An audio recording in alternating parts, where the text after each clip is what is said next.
신약성경 318페이지에 있습니다. 우리 두 절의 말씀을 한 목소리로 합독하시겠습니다. 시작. 그리스도 예수의 종 바울과 디모데는 그리스도 예수 안에서 빌립보에 사는 모든 성도와 또한 감독들과 집사들에게 편지하노니, 하나님 우리 아버지와 주 예수 그리스도로부터 은혜와 평강이 너희에게 있을지어다. 아멘. 이 시간 안성용 담임 목사님 나오셔서 나의 안에 거하라 라는 제목으로 하나님 말씀 선포하십니다. 선포된 말씀에 은혜가 있기를 축복합니다.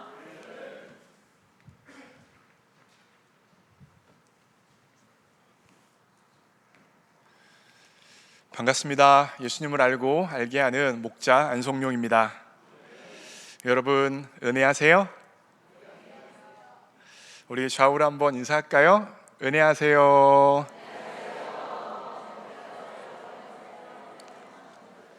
여러분, 은혜하다라는 동사적 표현이 국어사전에 있는 표현이다라고 제가 말씀을 지난 주일에 드렸어요.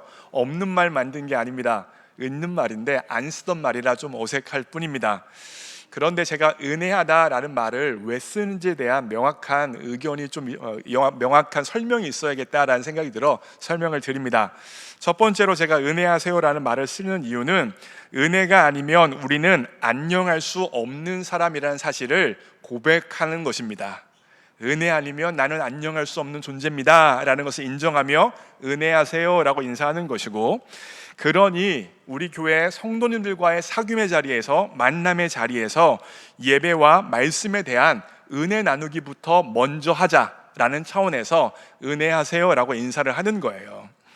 여러분, 지난주 금요일에 은혜 설교 시리즈가 시작되어졌습니다.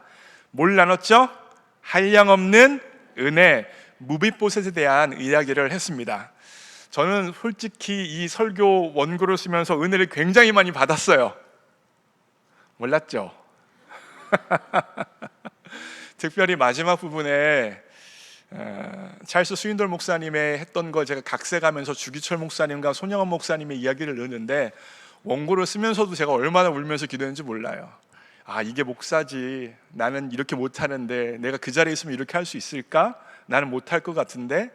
그분들의 그 헌신과 그 섬김을 기억하니까 어떻게 감히 뭐라고 할 수 없는 그런 감동과 감격과 있더라고요. 부끄러운 마음이 있더라고요.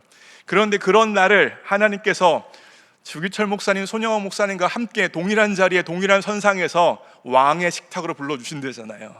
어찌 눈물을 흘리지 않을 수 있겠습니까? 저한테는 굉장히 중요했던 설교 준비의 과정이었고 말씀을 나눴어요.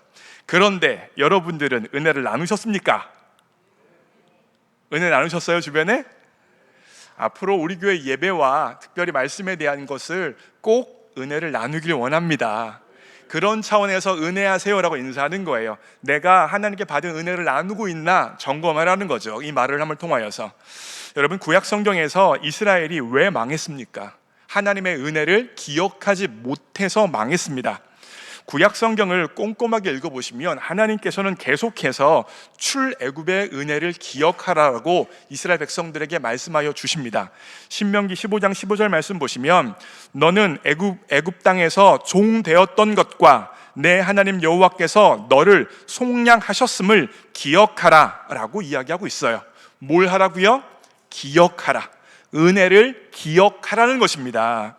신명기는요, 요단강 동편에서 무슨 말이냐면 가나안 땅 들어가기 직전에 그동안 주어졌던 모든 말씀에 대해서 모세가 이스라엘 백성들에게 요약을 해준 게 바로 신명기 말씀이에요.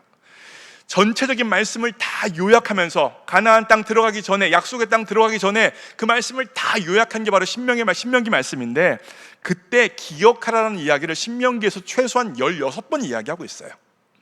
이 하나님의 은혜를 기억해야 가나안 땅 들어가도 의미 있다는 거예요.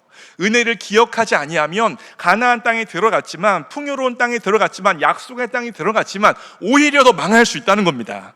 그래서 하나님의 은혜를 기억하라, 은혜를 기억하라, 기억하라 그렇게 이야기했는데 이스라엘 백성들이 은혜를 기억하지 않았어요. 그 결과 약속의 땅에 들어갔으나 약속의 땅에서 심판받아 멸망당했습니다. 사랑하는 성도 여러분, 은혜 받는 것 중요합니다.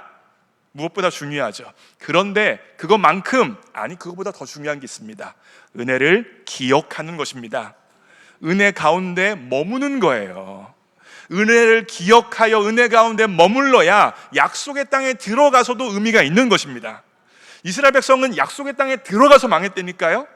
가나안 땅에 들어갔는데 망했다니까요. 은혜를 기억하지 않았기 때문입니다. 제가 왜 이 더운 여름에 은혜 시리즈를 하겠어요? 은혜 아니면 우리 인생은 망한 인생입니다. 은혜 아니면 살 수 없는 인생이에요. 그래서 은혜를 기억하고 은혜 가운데 머물면서 우리의 인생이 세워지기 원해서 준비하여 말씀을 전하는 것입니다.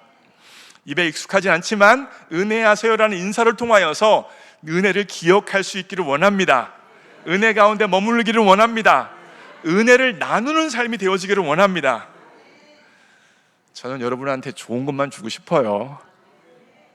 좋은 거니까 은혜를 기억하고 은혜를 나누는, 그래서 우리 교회 성도님들을 만나면 가장 먼저 은혜를 나눌 수 있기를 원합니다.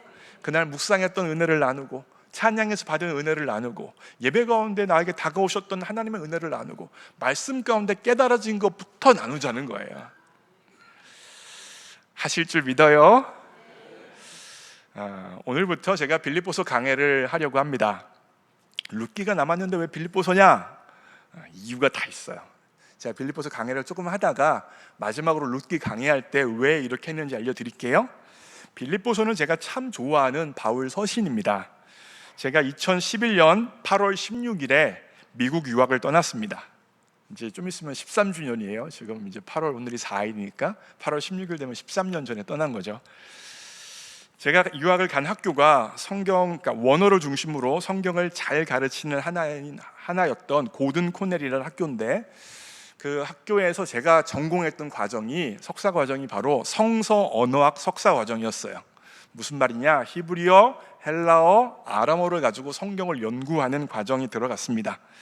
태어나서 어학연수 한 번도 안 해봤던 제가 34살에 유학 가야겠다라고 작정하고 토플 공부만 해서 35살에 유학을 떠난 거예요. 얼마나 힘들었을까요? 혼자 온 것도 아니고 온 가족을 데리고 왔습니다. 챙겨야 될 삶의 자리가 얼마나 많았을까요? 그때 제가 너무나 힘들고 너무나 어려워서 페이스북에 이런 글 하나 올렸어요. 두 번째 학기 2013년에 이런 글 하나 올렸습니다. 떨어지는 영어 실력과 헬러 실력으로 이번 학기 로마서와 빌립보서를 공부해야 합니다. 실력이 없는 것만큼 많은 시간이 필요한데 공부 외에도 이것저것 할 일들이 참으로 많습니다.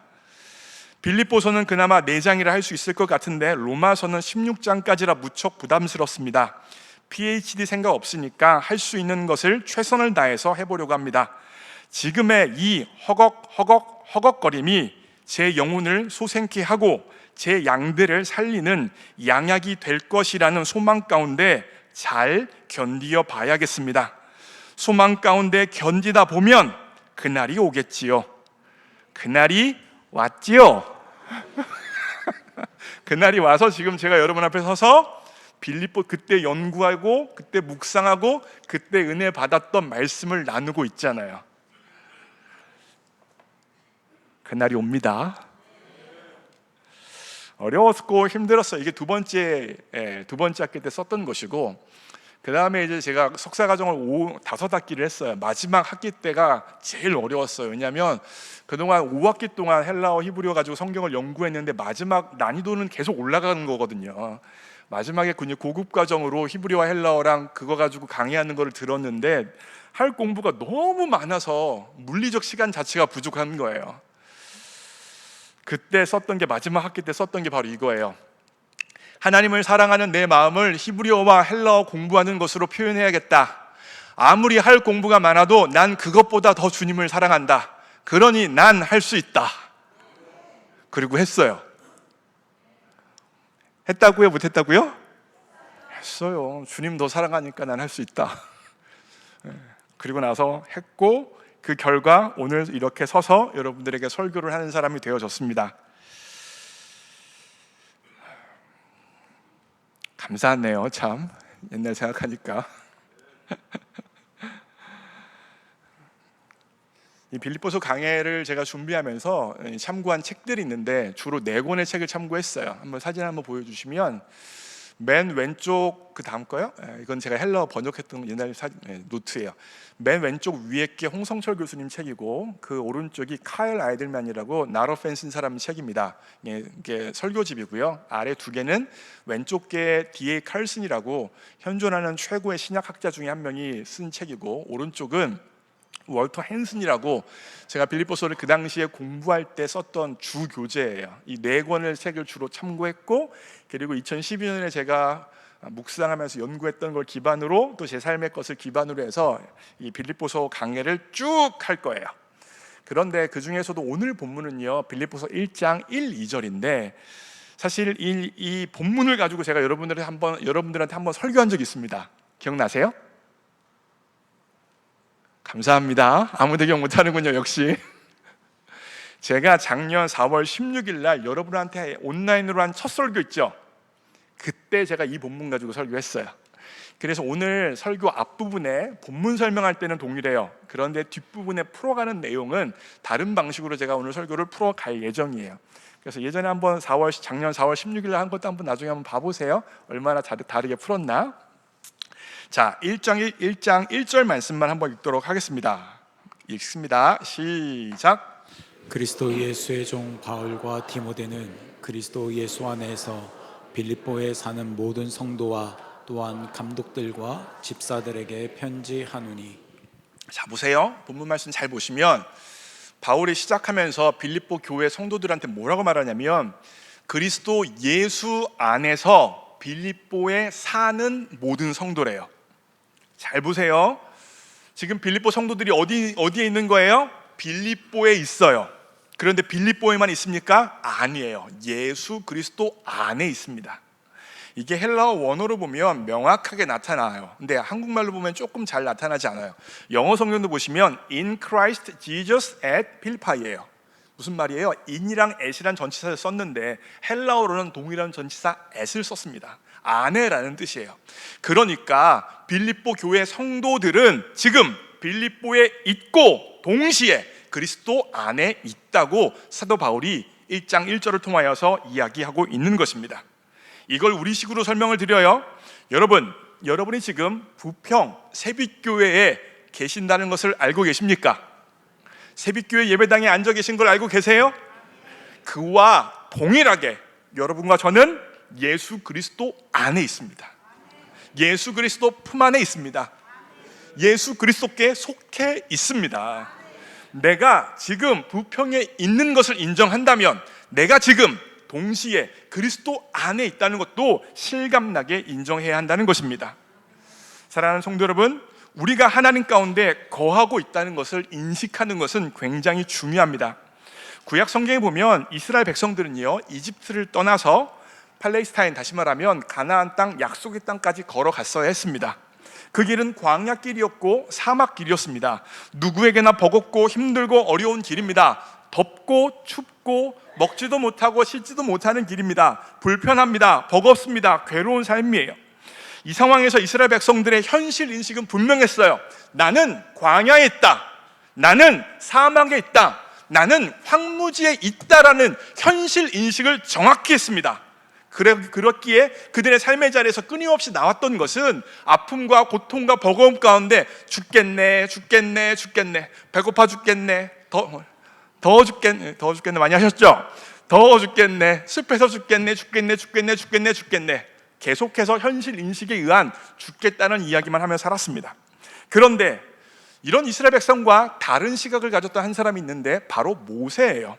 1장 31절 말씀이에요. 읽습니다.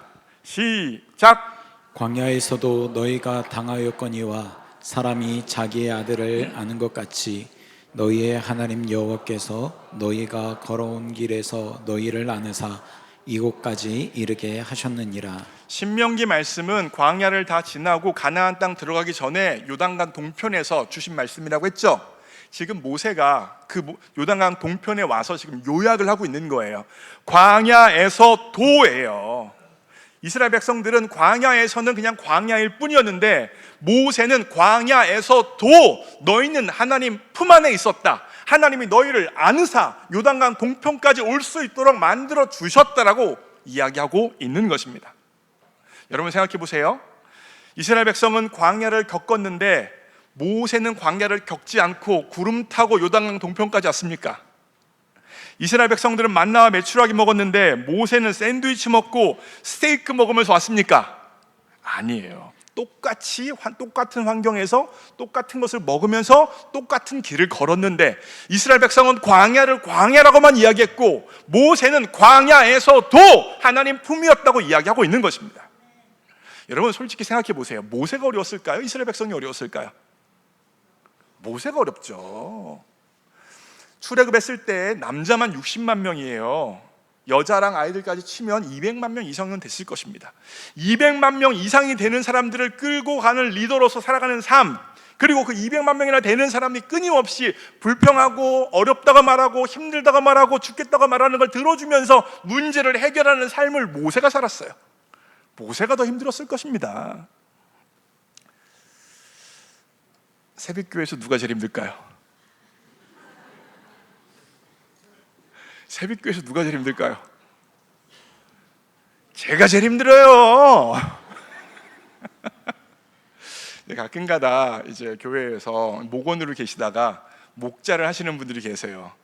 목자가 뭐 하는 거예요? 목원들 영적으로 돌보고 힘든 사람들 이야기 들어주고 기도해주고 또 왜 어려운 교회 안 나오면 왜 안 나왔냐고 물어보면서 챙기고, 이런 섬김을 하시는 분들이 목자분들이잖아요. 목원에 계시다가 목자가 되면 한 번씩 저랑 이야기하게 되면 목사님 목자 너무 힘들어요. 나는 2-3명도 이렇게 힘든데 목사님은 어떻게 해요?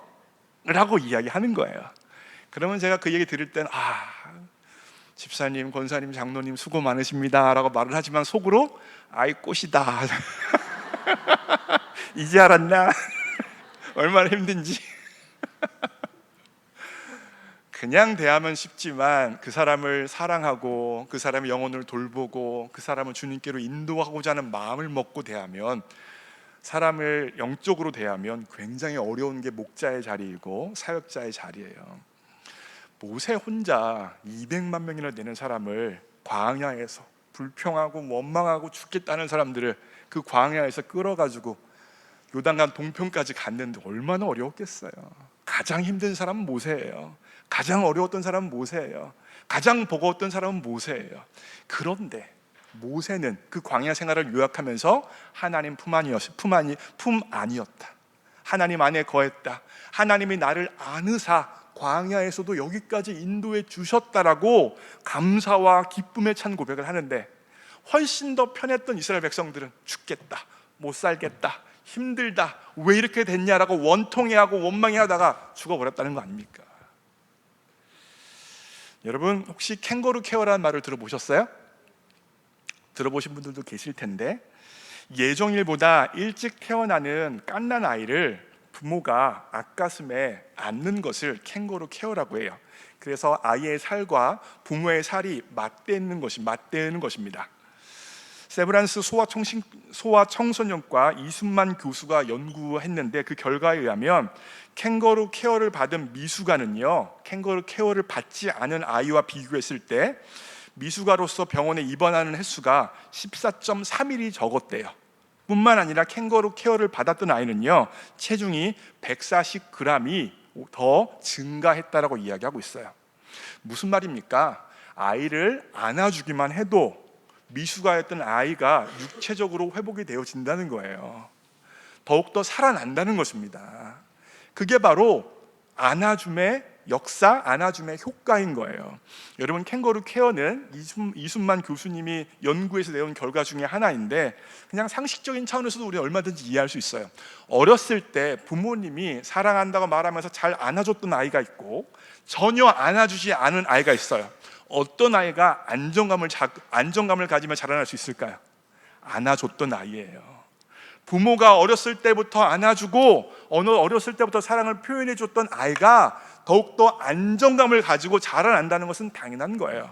무슨 말입니까? 안아주면 육체적으로 회복이 되어질 뿐만 아니라 감정적으로, 정서적으로 치유가 나타난다는 거예요. 의학적으로 그렇고 정신적으로도 그렇다는 거예요. 그런데 이와 같은 캥거루 케어를 받았던 분이 계세요. 누군지 아세요? 바로 예수님이십니다. 요한복음 1장 18절입니다. 읽습니다. 시작. 본래 하나님을 본 사람이 없으되 아버지 품속에 있는 독생하신 하나님이 나타내셨느니라. 자 보세요. 요한복음 1장 18절은 요한이 예수님의 성육신에 대해서 설명하는 게 요한복음 1장 18절이에요. 그러면서 뭐라고 설명하냐면 본래 하나님을 본 사람이 없대요. 성부 하나님을 본 사람이 없죠. 거룩하신 하나님을 볼 수조차 없어요. 그런데 아버지 품속에 있는 독생하신 하나님 누구세요? 성자 하나님 예수님이에요. 성부 하나님은 볼 수 없지만 성육신하신 독생하신 아버지 품속에 계신 독생하신 성자 하나님 예수님을 이 땅에 나타나서 우리는 하나님을 알 수 있다라고 사도 요한이 이야기하고 있습니다. 그런데 그 성자 예수님을 이야기하면서 뭐라고 말하고 있어요? 아버지 품속에 있는 독생하신 하나님이래요. 어떤 말이에요? 하나님 아버지가 품고 계신 하나님이라는 거예요. NASB나 킹제임스 버전을 보시면 아버지 품속에서를 영어 단어 뭐라고 번역했냐면 bosom이라고 번역을 했습니다. 무슨 뜻이냐면 가슴이라는 거예요. 그러니까 하나님 아버지가 예수님을 가슴에 품고 계셨다는 거예요. 하나님 아버지 안에 예수 그리스도가 품어진 상태로 계셨다는 것입니다. 그러하기에 예수님은 이 땅에 내려오셨어요. 하늘 보좌를 버리시고 이 땅에 내려오셨습니다. 낮고 낮은 자리에 내려오셨습니다. 그런데 그럼에도 불구하고 예수님은 하나님 품 안에 거하셨던 분이세요.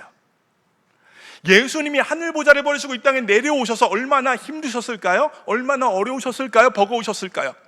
예수님은요 하늘 보좌에서 더위를 드실 필요가 없는 분이에요. 허기짐을 겪으실 필요가 없는 분입니다. 피곤함을 당하실 이유가 없는 분이에요. 그런데 하늘 보좌를 버리시고 이 땅에 내려오셨기 때문에 허기짐을 겪으셨고 더위를 겪으셨고 추위도 겪으셨고 피곤함을 겪으시면서 그의 삶을 살아가셨습니다. 그리고 마지막에는 어떻게 되었습니까? 십자가 고난으로 자신의 삶을 마무리하게 되어졌어요. 예수님께서 이 많은 고난과 역경 가운데서도 자신의 삶을 유지할 수 있었던, 죄를 범하시지 않고 십자가로 승리하실 수 있었던 이유가 무엇입니까? 바로 아버지 품 안에 거하셨기 때문이에요. 처음부터 끝까지 예수 그리스도는 하나님 품 안에 거하셨고 하나님 품 안에서 하나님과 하나 되셔서 자신의 사명을 온전하게 감당하실 수 있었습니다. 그래서 예수님께서는 요한복음 10장 30절에 나와 아버지는 하나라고 말씀하시는 거예요.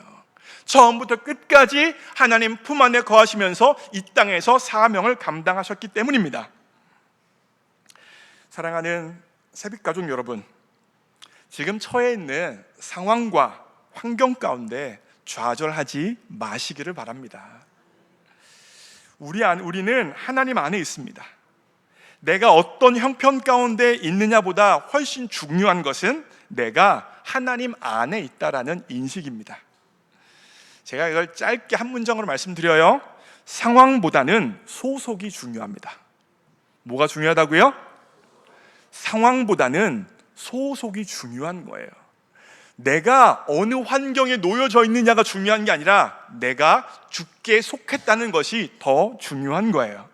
아무리 현재 상황이 어렵고 아무리 현재 상황이 어렵더라도 하나님이 날 안고 계시면 문제 없습니다. 아무리 환경이 힘들어도 내가 하나님 안에 있으면 괜찮습니다. 아무리 조건이 만족스럽지 않더라도 내가 하나님께 속해 있으면 하나님이 책임져 주십니다. 그런데 문제는 뭐예요? 우리는 우리가 어렵고 힘든 상황, 조건, 환경 가운데 놓여져 있다라는 현실 인식은 정확한데 하나님 안에 있다는 인식이 부정확해요. 흐려진다는 게 바로 우리 인생의 어려움입니다. 제가 오늘 설교를 시작하면서 2011년 8월 16일에 미국 유학기를 떠났다고 말씀을 드렸죠. 8살 희찬이, 4살 희주, 그리고 저보다 1살 많은 누나 혜란이를 데리고 유학길에 올랐습니다. 미국에 일가 친척 하나 없었어요. 생면부지의 땅이죠. 어학연수 해본 적도 없고 토플 공부해서 점수만 딱 내서 유학 떠났어요. 그때 제가 아내한테 말은 안 했지만 솔직히 무서웠습니다. 두려웠어요. 앞이 캄캄했습니다. 한국에서 태어나서 한국 사람으로 평생을 살았는데 토플 점수만 냈지 영어가 안 된다는 건 매 한 가지 똑같거든요. 안 되는 영어로 내가 과연 살아남을 수 있을까? 영어로 공부해서 한국말로 헬라어 히브리어 공부하는 것도 힘든데 영어로 헬라어 히브리어를 공부해서 그걸 또 한국말로 이해해서 이걸 다 내가 해낼 수 있을까?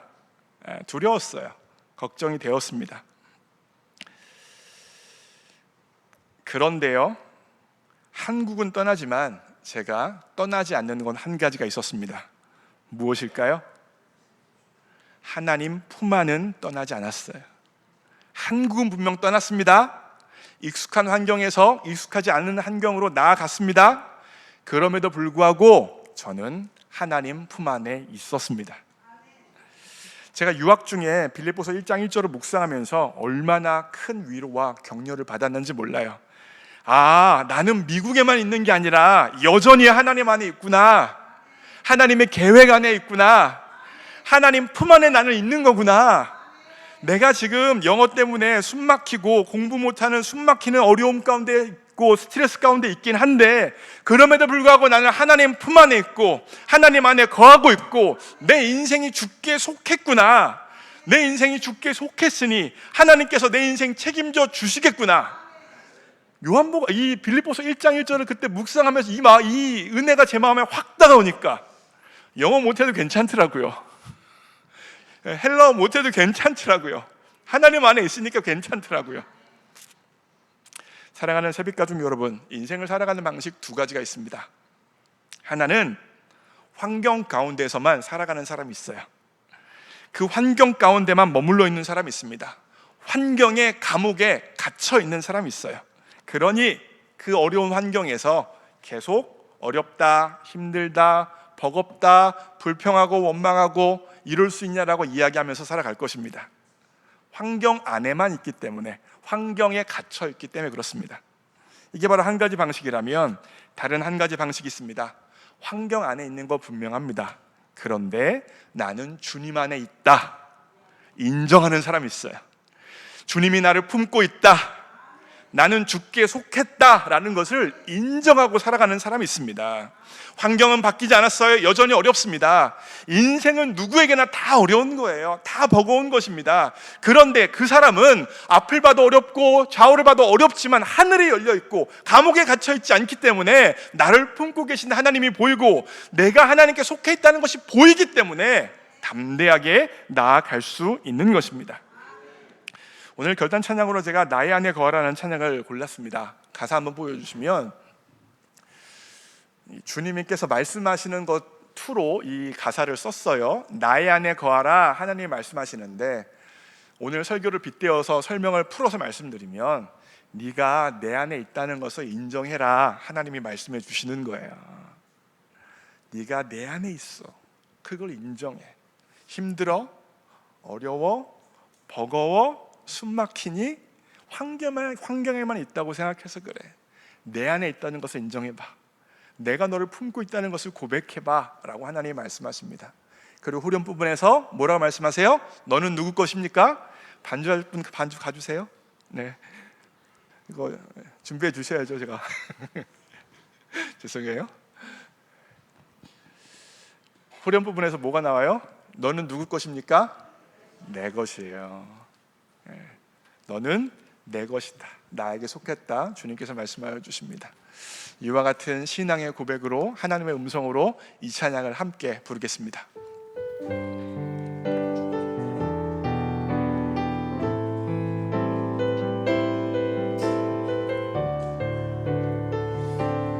나의 안에 거하라, 나의 안에 거하라. 나는 내 하나님이니 모든 환난 가운데 너를 지키리. 두려워하지 말라, 두려워하지 말라. 내가 널 도와주리. 놀라지 말라, 놀라지 말라. 내 손 잡아주리. 나의 안에 거하라, 나는 내 하나님이니 나의 안에 거하라. 나는 내 하나님이 모든 환난 가운데 모든 환난 가운데 너를 지키리. 두려워 말라. 두려워하지 말라. 내가 널 도와주리니. 놀라지 마라. 놀라지 말라. 내 손 잡아주리라. 내가 너를 지명하여 불렀나니. 내가 너를 지명하여 불렀나니. 너는 내 것이라. 너는 내 것이라. 내 것이라. 너의 하나님. 내가 너를 보배롭고 내가 너를 보배롭고 존귀하게 여기노라. 너를 사랑하는 내 영혼. 내가 너를 지명하여 불렀나니. 내가 너를 지명하여 불렀나니. 너는 내 것이라. 너는 내 품 안에 있다. 너는 나에게 속했다. 하나님이 말씀하여 주십니다. 내가 너를 보배롭고 존귀하게 여기노라. 너를 사랑하는 주님의 음성으로 듣습니다. 내가 너를 지명하여. 내가 너를 지명하여 불렀나니. 너는 내 것이라. 너는 내 것이라. 내 것이라. 너의 하나님이라. 내가 너를 보배롭고 존귀하게 여기노라. 너를 사랑하는 내 여호와라. 사랑하는 성도 여러분, 혹시나 환경 가운데만 계신 것 아닙니까? 환경의 감옥에 갇혀 있는 것 아닙니까? 내가 하나님 안에 있다, 하나님 품 안에 있다, 내가 하나님께 속했다는 것을 잊어버린 것 아닙니까? 그리하여 광야의 이스라엘 백성처럼 어렵고 힘들고 버겁고 지친다라고만 고백하며 삶을 살아가고 있는 것은 아닙니까? 모세는 광야에서도 하나님께서 나를 품어서 약속의 땅까지 오게 했다고 이야기하고 있습니다. 예수 그리스도 또한 아버지의 품 안에 계셨기에 사명을 넉넉히 감당하고 십자가로 승리할 수 있었습니다. 이 시간 그 은혜가 우리에게 있기를 원합니다. 우리의 영안이 열리길 원합니다. 그리하여 내가 하나님 품 안에 있다는 사실이 인정되어지길 원합니다. 하나님 안에 있다는 사실이 보여지길 원합니다. 내 인생이 주께 속했다는 것이 고백되어지길 원합니다. 그럴 때 내 인생이 감사와 찬양의 삶으로 가득 살 수 있는 것입니다. 이 시간 주님 앞에 고백하며 나아갑니다. 하나님, 나는 주께 속했습니다. 하나님 안에 있습니다. 하나님 품 안에 있습니다. 믿음을 가지고 주님의 이름을 한번 부르고 통성으로 기도합니다. 주여! 사랑하는 하나님 아버지, 그렇습니다. 하나님, 단지 광야가 아닙니다. 단지 황무지가 아닙니다. 아버지 품 안에 있습니다. 아버지 품 안에 살고 있습니다. 하나님이 우리를 안고 계십니다. 하나님께 속했습니다. 하나님 안에 있습니다. 하나님 감옥, 어려운 환경이라는 감옥에 갇혀 있는 것이 아니라 살아서 역사하시는 하나님 품 안에 있습니다. 하나님께서 우리를 행거로 케어해주고 계십니다. 은혜로 채워주고 계시고, 은혜로 안아주고 계시고, 은혜로 품어주고 계시고, 은혜로 역사해주고 계십니다. 성령 하나님, 이 영적인 사실이 분명하게 보일 수 있도록 역사하여 주옵소서. 우리가 부평 새벽교회에 있는 것이 인정되어진다면 우리가 하나님 품 안에 있고 하나님 안에 있고 하나님께 속했다는 것이 인정될 수 있도록 역사하여 주옵소서. 이 사실만 인정이 되면, 이 사실만 고백이 되어지면, 이 사실이 영적으로 내 가운데 사실로 다가오면 어떤 어려움도 이겨낼 수 있습니다. 어떤 역경도 극복할 수 있습니다. 어떤 환경에서도 소망을 불어줄 수 있습니다. 어떤 환경에서도 넉넉히 이겨낼 수 있습니다. 하나님 품 안에 있는데 두려울 것이 무엇입니까? 하나님이 날 안고 계시는데 두려울 게 무엇입니까? 하나님께 속했는데 낙심될 게 무엇입니까? 내가 하나님 안에 있고 하나님이 날 품고 계시고 하나님께서 내 인생이 하나님께서 책임져 주실 건데 두렵고 떨리고 하늘 아플 게 무엇입니까? 성령 하나님, 성령 하나님, 이 시간 우리의 영안을 열어주옵소서. 이 시간 성령의 기름 부신 가운데 우리의 영안을 열어주셔서 우리가 부평 새벽교회에 있는 것보다 하나님 안에 있다는 것이 더 실감날 수 있도록 역사하여 주옵소서.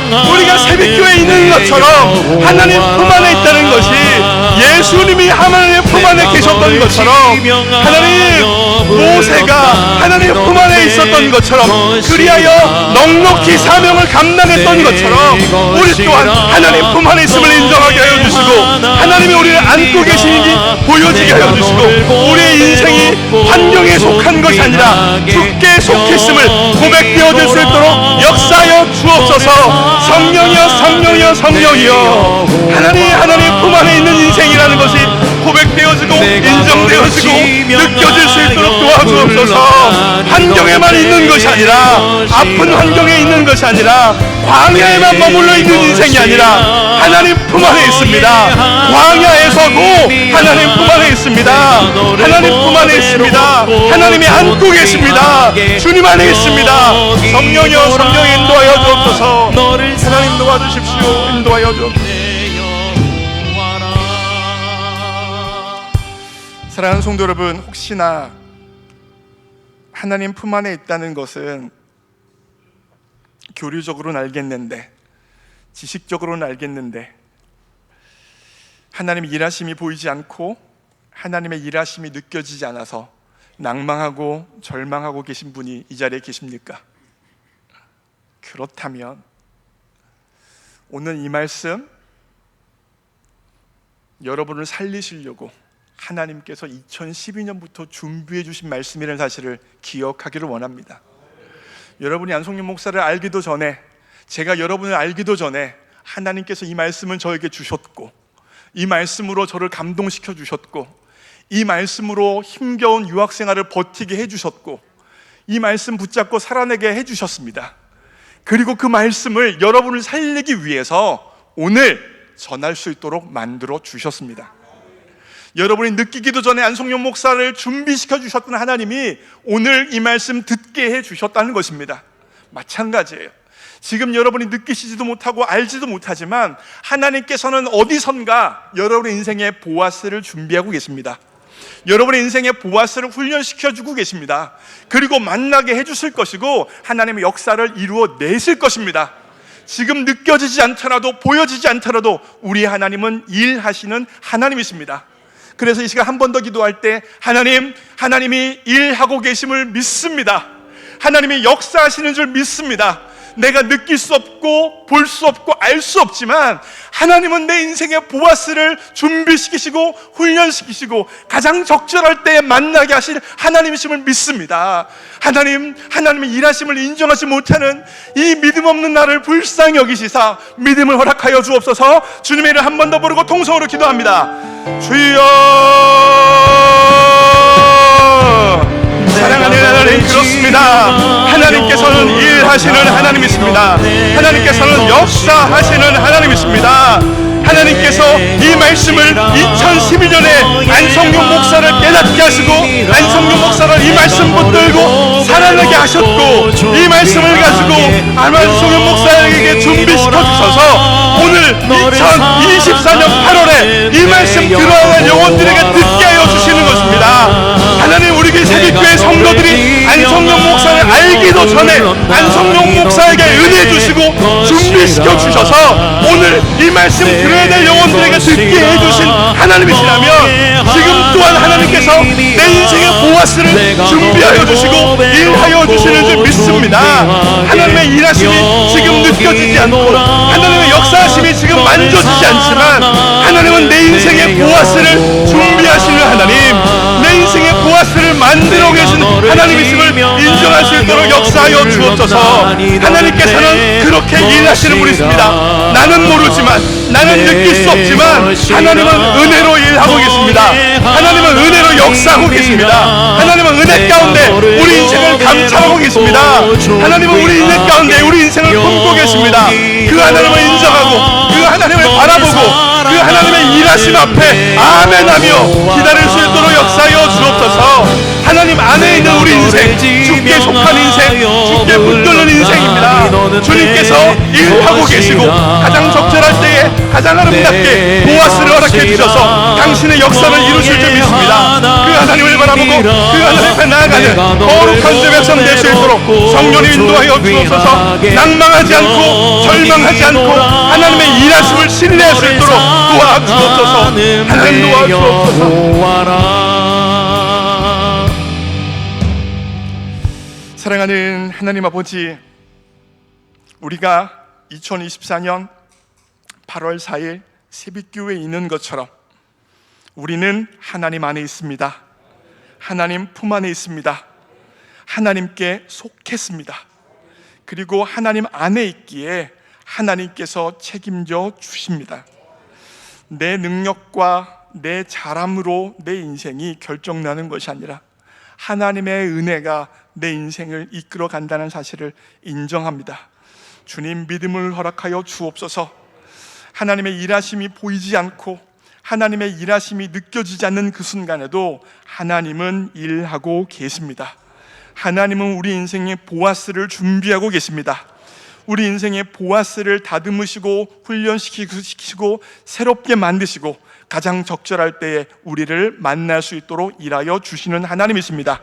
그 하나님의 일하심 앞에 우리 인생이 있다는 사실을 믿을 수 있도록 인도하여 주옵소서. 우리 인생 환경은 바뀌고 상황은 바뀌고 조건은 바뀌지만 하나님 안에 있다는 진리는 변화되지 않습니다. 하나님 품 안에 있다는 진리는 변하지 않습니다. 내 인생이 하나님께 속했다는 진리는 변하지 않습니다. 변화하는 환경에 따라 좌지우지되는 인생 되어지지 않게 하여 주시고, 변하지 않는 진리, 내가 주 안에 있다는 사실 가운데 살아갈 수 있도록 역사하여 주옵소서. 모든 것 주님께 의탁합니다. 예수님의 이름으로 기도합니다. 아멘. 다 함께 일어나셔서 한 번 더 찬양합니다.